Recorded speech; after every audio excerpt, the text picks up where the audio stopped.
vejo nessas teologias, eu chamo, irmãos, de teologias no genitivo. Eu sempre tenho uma certa dificuldade com teologias no genitivo. Para quem está nos ouvindo, teologias no genitivo são teologias que, assim, teologia a partir de, ou do, né? Teologia da libertação. Teologia a partir do negro, a partir de. Eu sempre tenho um pé atrás. E o grande problema com essas teologias humanistas, progressistas, é que elas não têm um CNPJ. Não é necessariamente um grupo que ele se reúne e você fala assim, não, esse grupo aqui não concordo com... Não, porque por não ter CNPJ, são indivíduos defendendo posições, elas estão em todos os ramos confessionais que nós podemos imaginar. É um pastor que domina o púlpito, e aí vem uma preocupação muito grande pelo fenômeno que temos hoje de igrejas com dono, onde o pastor, ele é o presidente, ele é o articulador, ele é o dono daquilo ali, ele tem o dono daquele ministério, o nome dele aparece sempre, que é uma coisa a se preocupar mesmo. Quando uma igreja é conhecida como a igreja do fulano, isso também já me preocupa. Porque assim, você é da igreja do fulano, essa forma midiática me preocupa. Por que a igreja do fulano? Quer dizer que o que mais destaca naquela igreja não é necessariamente a teologia dela, o credo dela, quando tem um credo, as doutrinas, mas é ser o personagem. Você é da igreja do fulano de tal. E isto, na prática, se torna que aquele fulano de tal, mesmo que a igreja tenha um nome conhecido, Assembleia de Deus, presbiteriano, adventista e tudo, mas a igreja do fulano, ele domina ali. E se ele for um pregador, um pastor de mente progressista, aquela teologia progressista vai estar ali naquela igreja que ostenta ter o nome de uma igreja séria. Por isso que nós temos hoje um disparate tão grande, permitam-me citar apenas a guisa de ilustração.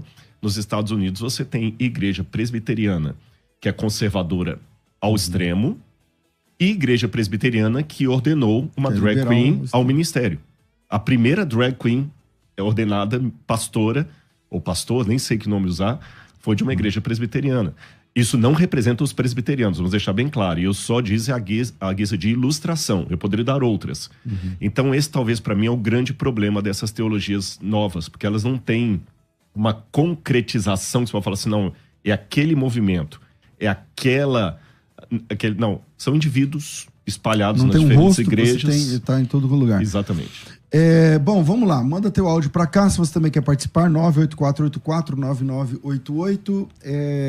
Tassos, você consegue me falar, historicamente, quando que isso começa no Brasil, cara? Você acha que tem como a gente falar, faz 20 anos que tá pior, faz 40 anos, não sei. É como eu estava dizendo, a grande investida do progressismo do Brasil se dá, historicamente falando, no regime militar. No regime militar é quando a esquerda vê que vai lançar mão mesmo do comunismo ideológico, né? Nós falamos aqui outra situação sobre comunismo ideológico, que nada tem a ver mais com a economia, tem a ver com a ideologia, quando o ataque passa a ser no âmbito da ideologia, separando as pessoas, e as teologias fazem uso disso. O professor Rodrigo mencionou teologias qualificadas, né? É interessante que Sol, ele diz assim, toda vida que você qualifica algo, você piora. Justiça social. A justiça social é menos justa do que a justiça por ela mesma, né? Então você veja que essa separação é que dá vazão a esse tipo de abertura. Então nós temos hoje o negrismo, que de fato tenta escravizar o negro, o LGBTismo tenta escravizar o homossexual, o feminismo, a mulher. Como que se, para quem está ouvindo agora, eu conheço a teoria sobre isso, mas como é que é isso aí na prática? O que acontece basicamente é o seguinte, vou tentar resumir aqui. Durante Marx e Engels criam o comunismo como um sistema de pensamento que tem por intuito dominar a economia. Então é aquilo, né? A previsão deles é que a sociedade avança com um regime feudal, tem contradições, você tem uma revolução burguesa, você tem um regime capitalista, tem contradições, você tem a revolução operária, você tem então comunismo. Então teria feudalismo, capitalismo e comunismo. Só que isso não ocorreu. Um primeiro contra-exemplo a isso é a própria Revolução Russa, 1917, em que você tem uma sociedade feudal que passa para uma sociedade comunista com a burguesia irrelevante. Então, a partir daí, os pensadores pós-marxistas, incluindo o próprio Lenin, que mesmo na Revolução Russa ele tenta dar uma abordagem mais política e menos econômica, passaram a sair do âmbito econômico para ir para o âmbito ideológico. Então, pensadores pós-marxistas como o Lênin e, notadamente, Antônio Gramsci. Antônio Gramsci é alguém poderosíssimo, porque nas suas cartas do cárcere, que ele escreve, estando inclusive preso sob o regime de Mussolini, ele diz que o ataque tem que ser no elemento ideológico, não mais na economia. Porque a economia... Eu acho que ele é a dobradiça do marxismo até essa versão que é hoje implantada nas escolas, por exemplo, na cultura. Em tudo. Cultura, entretenimento, educação e escola. Então nós temos hoje a separação no âmbito ideológico. Aí que vem o feminismo, para separar a mulher do homem, o negrismo, para separar o negro do branco, o LGBTismo, para criar categorias de índole ideológica para tentar dominá-las. E as teologias são criadas como o intuito posterior de atacar os maiores obstáculos a este domínio ideológico. A teologia, essas teologias anticristãs, elas tentam destruir a igreja, que é um obstáculo. Então, como é que essas ideologias querem fazer? Querem dominar, por exemplo, a mulher, dizendo como ela deve falar, pensar e agir. Aí, essa é uma descoberta da Escola de Frankfurt, filosofia do século XX, que diz que o domínio da linguagem representa o domínio do pensamento e, portanto, o domínio da ação. Da forma que você fala, você pensa. Da forma que você pensa, você age.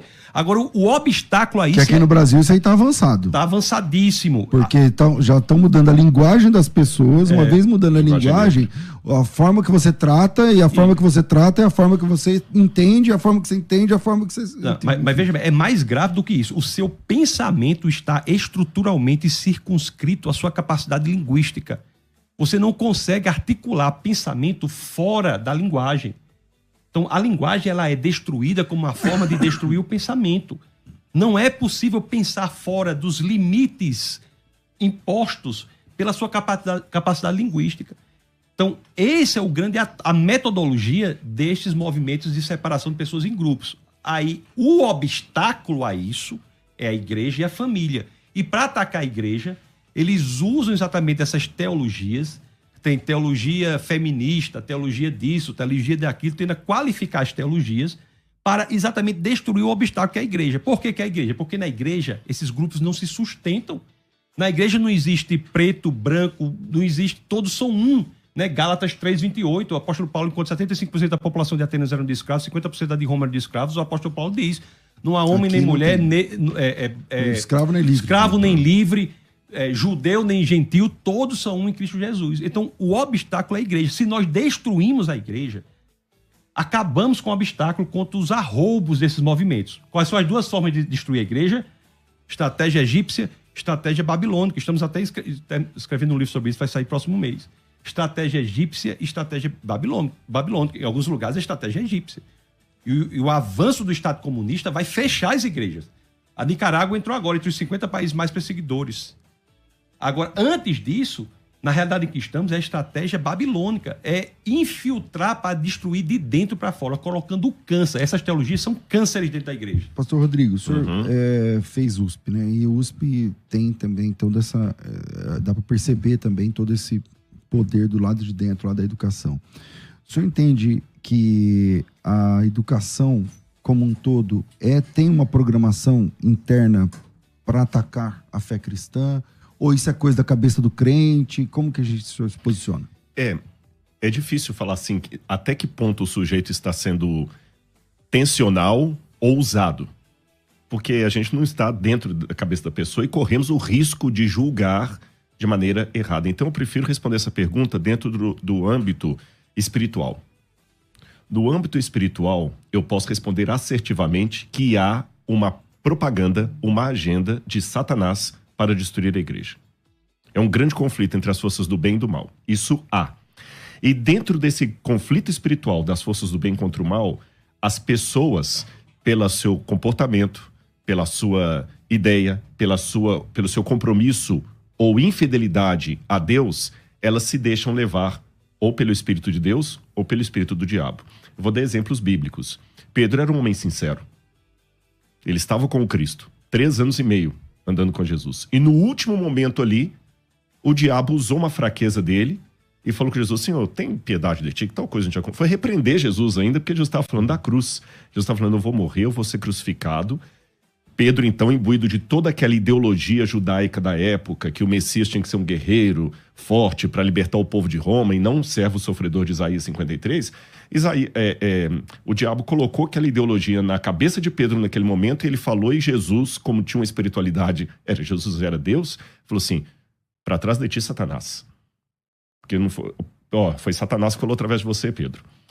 Temos, ao mesmo tempo, uma figura como Anás e Caifás, que deliberadamente se entregaram ao mal. Judas também, que fala que o diabo o tomou. Então a resposta que eu dou para não cair em julgamento de A ou B é que estamos em conflito cósmico do bem contra o mal. E os dois lados nos querem. Depende de mim. Qual espírito vai me tomar? Se é o espírito de Deus ou o espírito do diabo? Porque o diabo toma a pessoa assim como o espírito de Deus toma. Do mesmo jeito. O diabo imita Deus. Só que não na qualidade. Imita como uma bolsa da Louis Vuitton que você encontra no 25 de março aqui. É igualzinho, parece a mesma cor, mas não tem a qualidade de Deus. Então, eu digo que sim, dentro da igreja, algumas pessoas bem intencionadas, eu diria até. Eu vou até arriscar, talvez bem intencionadas. Eu não sei se eu poderia, não discordando de você, Tasso, mas eu não sei se eu poderia ser tão taxa de falar assim, tem uma agenda, esses pastores foram colocados pelo gramitismo. Essas pessoas cooptadas por essa ideologia, na minha opinião, elas acham que estão fazendo bem. Com certeza. Então, eu não vou discutir a sinceridade ou a honestidade pessoal de cada um, mas que estão a serviço do mal, sim. É por isso que eu analiso do ponto de vista espiritual. Não consigo enxergar esse quadro sociológico sem ver um conflito entre o bem e o mal por detrás de tudo isso aí. Tassos. Concordo, mas eu acrescento o seguinte, para que a pessoa se envolva na agenda do mal, ela não precisa ter o conhecimento intelectual do que está por trás de tudo isso. Então, você quer um professor, por exemplo, quer se envolver na agenda do mal, basta seguir Paulo Freire. É simples. Ele segue Paulo Freire de maneira ele está bem intencionado, mas segue alguém que está transformando alunos, para que alunos deixem de ser estudantes e passem a ser militantes de um programa que é contra a igreja.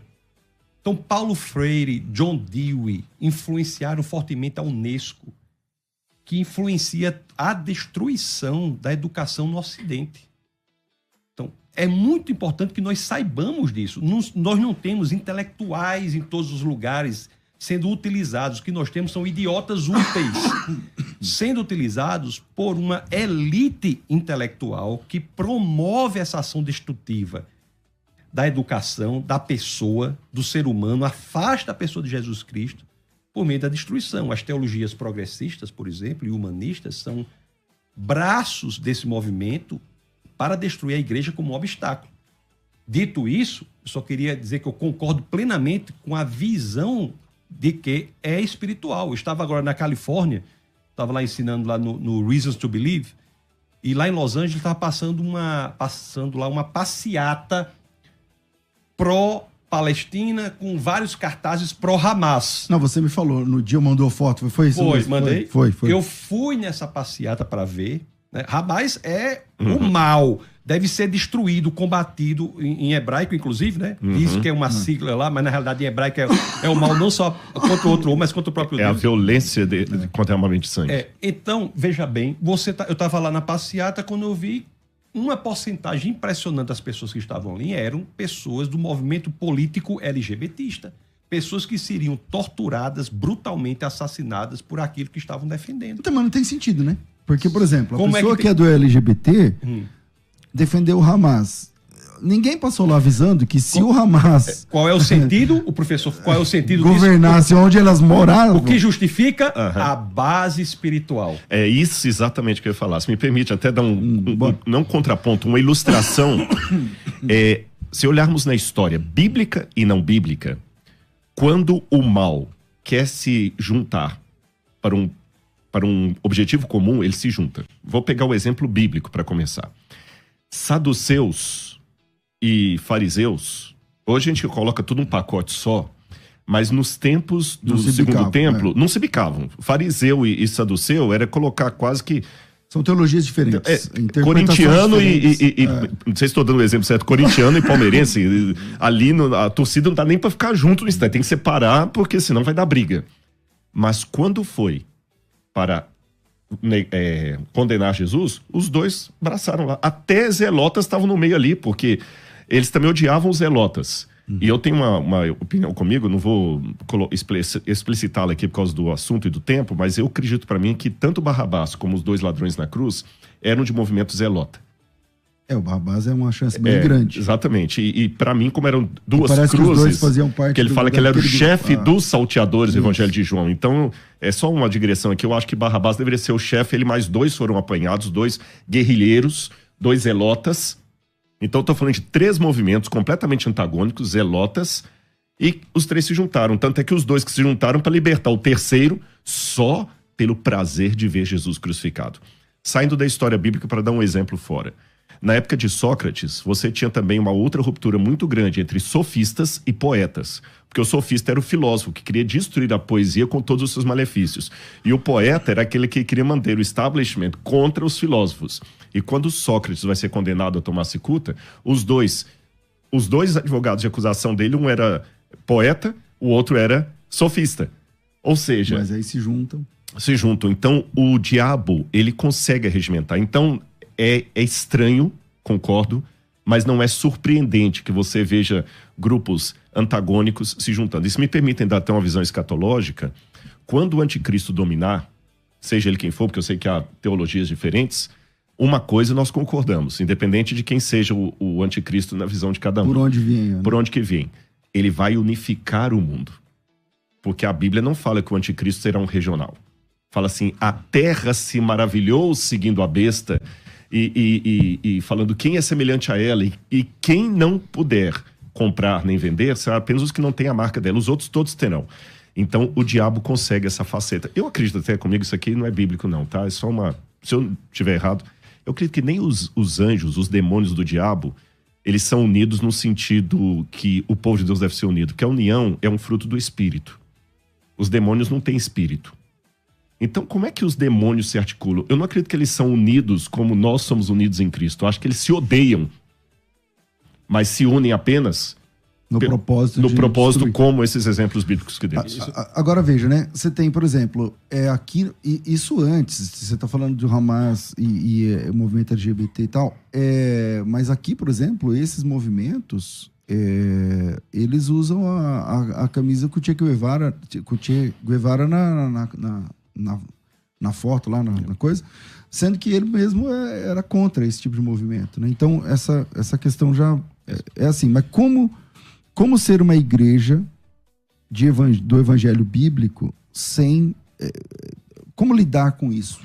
Me permita só dar um exemplo do que o professor Rodrigo falou de hoje em dia. Por exemplo, os movimentos hoje anticristãos, eles se alinham sim na vertente pragmática. No pragmatismo, eles se alinham para destruir o cristianismo. Nós temos isso claramente nos 3 movimentos globalistas, que é o rentismo, né, globalista, você tem o comunismo e tem o Islã. Esses movimentos, eles se unem quando o intuito é um só, de destruição do cristianismo. Você pegar, por exemplo, o norte da Europa, está sendo absolutamente devastado pelo movimento islâmico, absolutamente devastado. Eu, no início dos anos 90, ia muito à Suécia, eu morava na Noruega, ia muito à Suécia, e era totalmente diferente um país. Em 20, 30 anos, radicalizou o país, destruiu o país. Então, existem movimentos que se alinham. Então, o sul da Europa está sendo destruído pelo comunismo. Então, eles se alinham neste intuito. Isso é algo que acontece até hoje.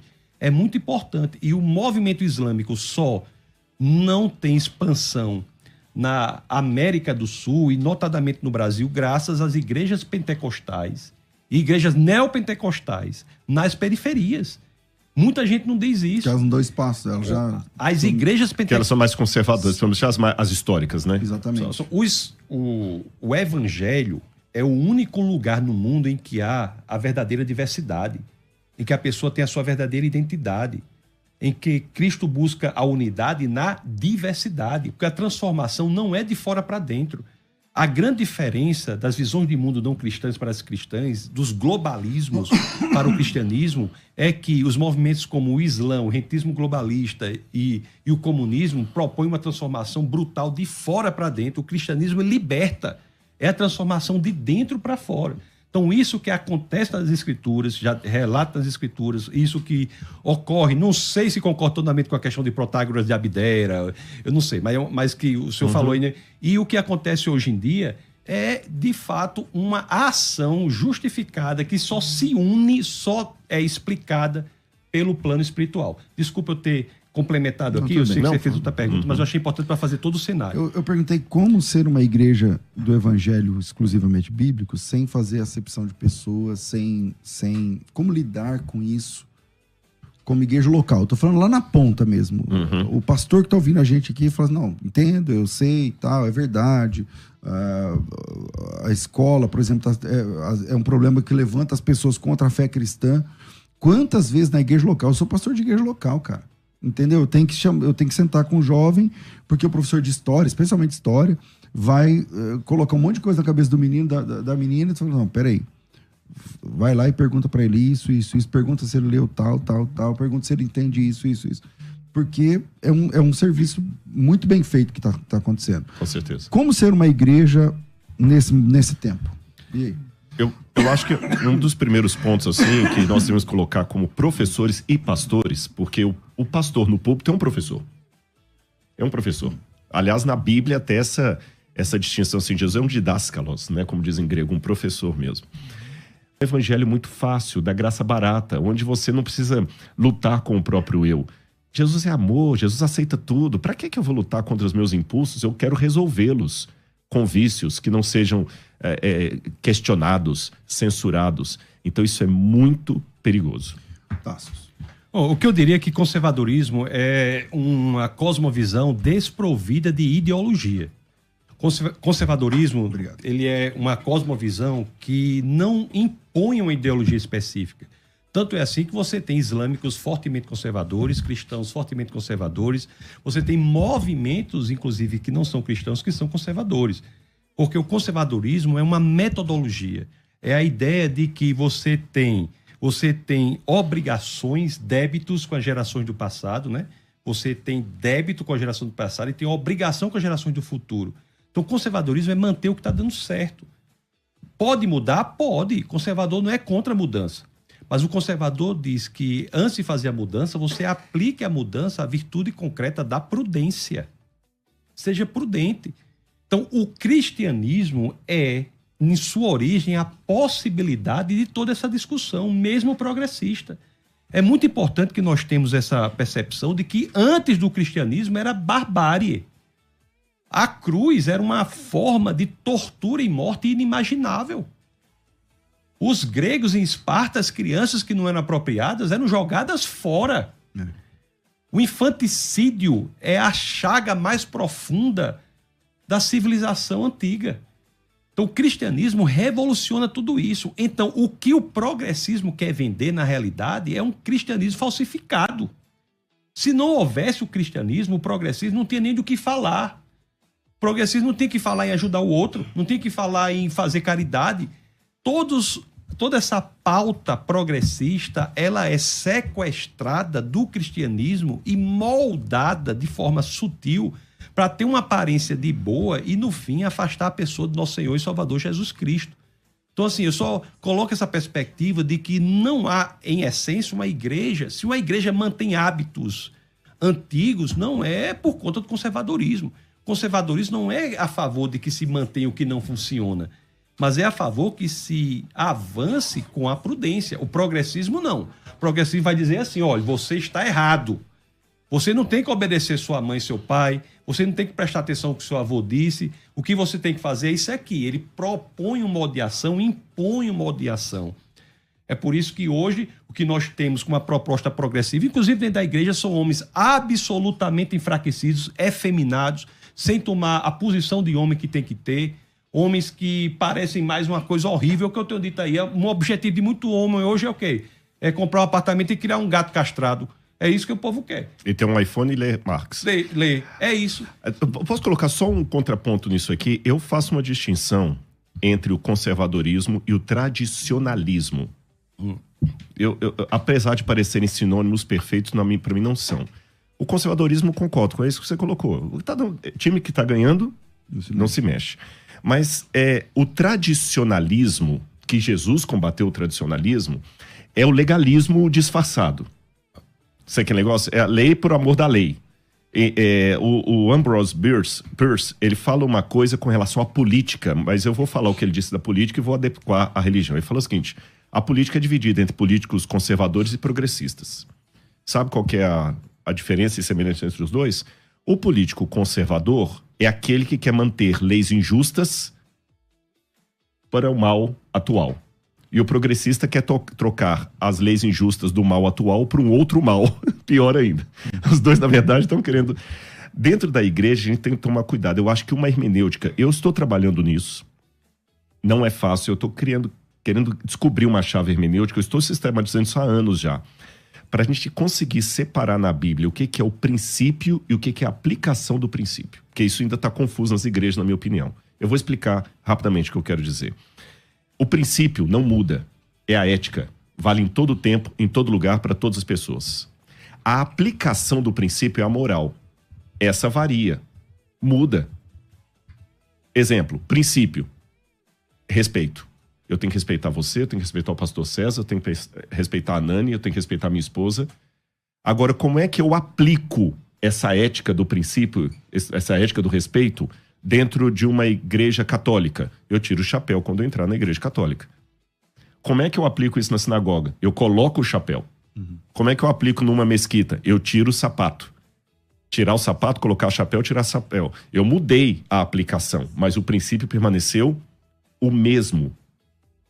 E eu vejo, às vezes, nos discursos, as pessoas tratando princípios como se fossem aplicação, como se fossem moral, que podem ser mudados, e tratando aplicações morais como fossem princípios. Ou seja, alguém mais conservador vai achar que nós três que somos apostatados, porque você, ao invés de estar de roupa social, você está com uma camisa da BMW, eu estou com uma da Toma, e você está com uma camisa preta aí e barba.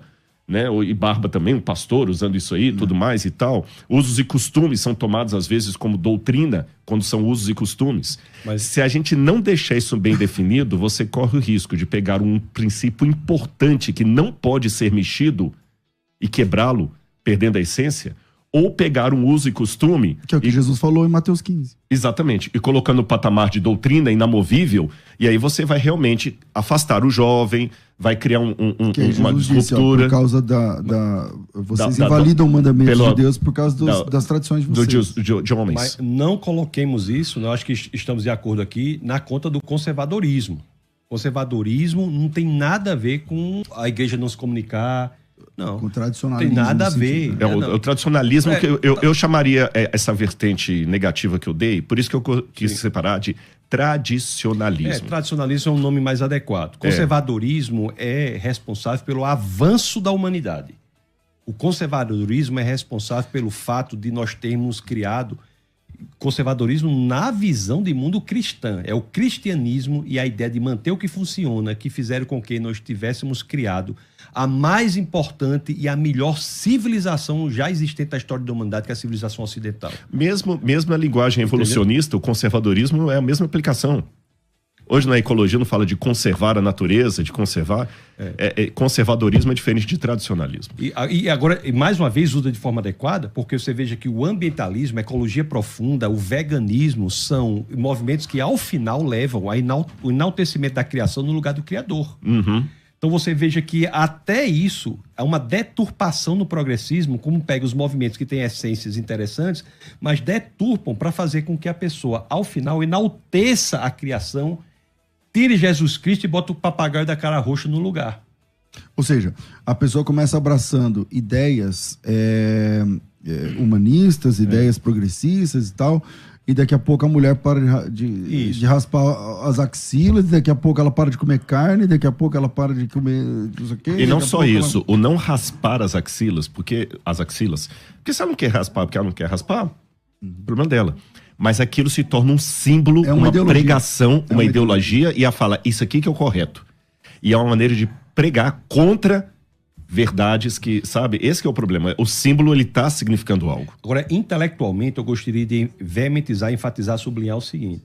Todas essas pautas destrutivas, elas só são possíveis graças ao que o cristianismo fez de correto. Então elas são Elas devem ao cristianismo a liberdade de poder falar. Porque se você vai fazer isso lá no Hamas... No Iêmen. Não, exatamente. E não só Levanta uma bandeira lá. E não só isso. Todos os conceitos que elas trazem são conceitos que são deturpação do cristianismo. É como Tom Holland, não o pesquisador disse. É como se eles não estão notando que estamos nadando no aquário da água do cristianismo. Porque se você, no movimento, tenta buscar justiça, por exemplo, mesmo que seja uma justiça falsa, uma justiça que precise ser qualificada, esse conceito de buscar justiça só é possível graças ao cristianismo. Porque antes o cristianismo era barbárie. Era o quão mais poderoso que isso... O maior engole o outro e acabou. Então, as sociedades se organizam de forma... Tem um livro do James Kennedy, não sei se você já leu, se você conhece. E se Jesus não tivesse nascido? Sim. E ele vai falar sobre a contribuição, sem discutir a questão da religiosa, mas ele vai falar assim, a contribuição da existência de Jesus e os seus seguidores na história. Tipo assim, se Jesus não tivesse nascido, não existia universidade. Entendeu? Se Jesus não tivesse nascido, não existiam hospitais, não existiam, por exemplo, asilo para cuidar de idoso. Quer dizer, o infanticídio só tem fim na história humana recente. Bom, aqui no Brasil, por exemplo, ainda tem infanticídio, né? Porque as comunidades indígenas têm aí o pessoal da esquerda que defende a manutenção do infanticídio hoje. E o aborto. O aborto não há nenhuma diferença. Eu tô falando de... Gente, ó, talvez você não saiba disso que eu tô falando. O Brasil tem legalizado infanticídio agora nas tribos indígenas em nome da cultura indígena. Não é imputado como crime. Não é imputado como crime. Então, gêmeos, quando nasce com síndrome de Down, quando nasce com algum tipo de... que nasce com a pele toda branca, como chama? Vitiligo? Albino. Quando o índio nasce assim... Ele é morto e a lei brasileira ainda tem aí, os deputados têm pesquisa isso que eu estou falando. Então, tudo isso é erradicado no mundo através do cristianismo. Isso é a loucura do multiculturalismo. É uma loucura que as pessoas tomam até como se fosse uma verdade, acham que todas as culturas são igualmente boas. Não, existem culturas boas e culturas perversas. Uma cultura em que você... O canibalismo, por exemplo, é cultural. Em que você mata uma criança, você mata um deficiente. Uma criança que nasce com um problema, você assassinar a criança. Isso é normal? Não é. Uma cultura que defende o assassinato intrauterino, o aborto, por exemplo. Qual é a diferença que há entre a criança dentro ou fora da barriga da mãe? Quer dizer, o canal vaginal é um negócio tão mágico que dá um estatuto ontológico para aquele ser. Só depois que sai dali. Só depois que sai do portal. Um portal. Então, isso são elementos brutais, severos, que o cristianismo luta contra isso desde sempre. E o que há hoje, repito, é uma deturpação desses conceitos de maneira errada para seduzir e afastar as pessoas de Agora, Jesus eu posso Cristo. dar uma notícia triste aqui na rádio hoje? E vou até surpreender vocês e os ouvintes com o que eu vou dizer. Por um lado, eu não estou otimista que o cristianismo luta contra isso aí. Permita-me dizer isso. Eu sei que você... Como assim, Rodrigo? Vou explicar por quê. Que já foi agora em novembro do ano passado. Eu sou membro do SBL, que é o Society of Biblical Literature. Quem é teólogo sabe, é a maior agremiação de teólogos do mundo inteiro.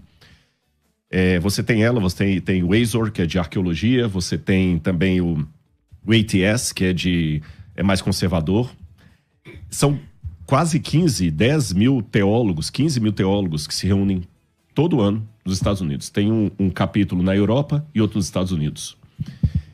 E cada ano que eu passo ali, eu fico mais desapontado. Por exemplo, pasmem, num ambiente de teólogos, eu dando uma palestra e eu sendo o único que estava defendendo a historicidade dos evangelhos. Mas isso depois... Único. Então, isso aí depois de Nestle Aland e o pessoal do texto Receptus.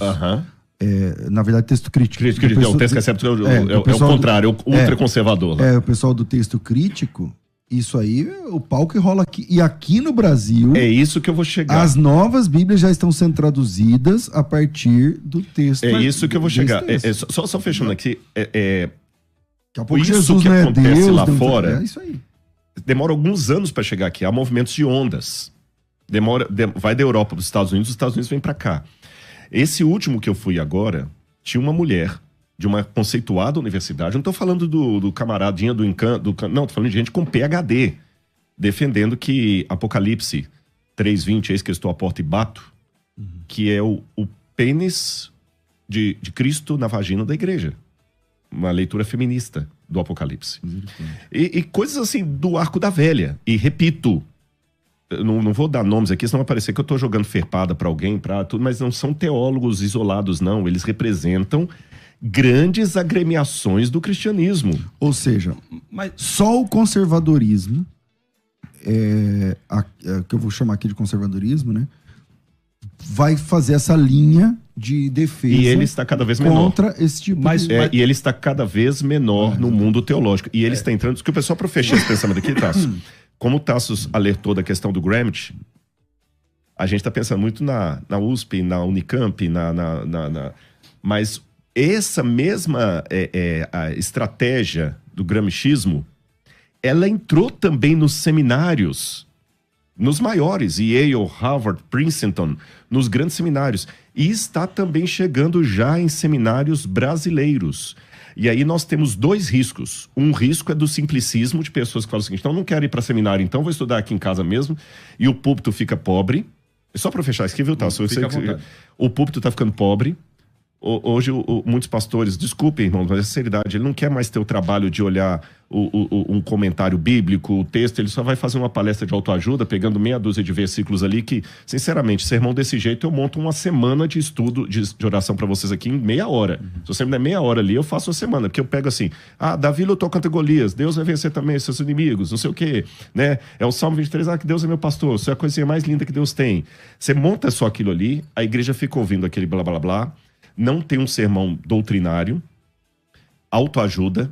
Aí vem a questão também do humanismo. O ser humano é colocado como a coisa mais linda de Deus, que se você não for para o céu vai deixar de ser céu. De tão importante para Deus que você olha a exacerbação de uma verdade. Eu digo que extremismo é um lado da verdade que ficou louco. A exacerbação de uma verdade que a faz se tornar em loucura. Então isso está chegando também. E para fechar, tem uma questão profética nisso. Jesus falou, quando vier o Filho do Homem, porventura achará fé na terra. E ele fala que muitos darão ouvidos a demônios e falsos mestres. E quando Jesus fala tudo isso, ele não está falando de islamismo, nem do budismo, nem do shintoísmo. Ele está falando do cristianismo. O anticristo vai nascer num berço de cristianismo. Porque você pergunta, por que eles nadam tanto nessa água? Ora, o diabo não foi montar o quartel-general dele na Lua. Quando ele quis enganar a humanidade, ele veio para cá, porque ele quer pegar o povo de Deus. O prefixo do grego anti, do anticristo, significa que é contra ou que toma o lugar. Que toma o lugar, exatamente. Eu só chamo a atenção nossa para que não haja uma confusão no seguinte: nós não podemos conceituar uma visão de mundo pelo desvio dela. Então, há desvio dentro do cristianismo? Há. Qualquer manifestação cristã que, por exemplo, extrapolar os limites da Bíblia, levar em consideração qualquer outra coisa que não seja a gente está falando antes do programa, né? Sobre qualquer manifestação religiosa que achar que Jesus não é Deus, que não acreditar na Trindade. Então, existem os elementos centrais. A Bíblia ela é única, é suficiente, nada fora dela. Jesus Cristo é Deus. Há uma revelação por meio das Escrituras, por meio da natureza. Fora disso, não é cristianismo.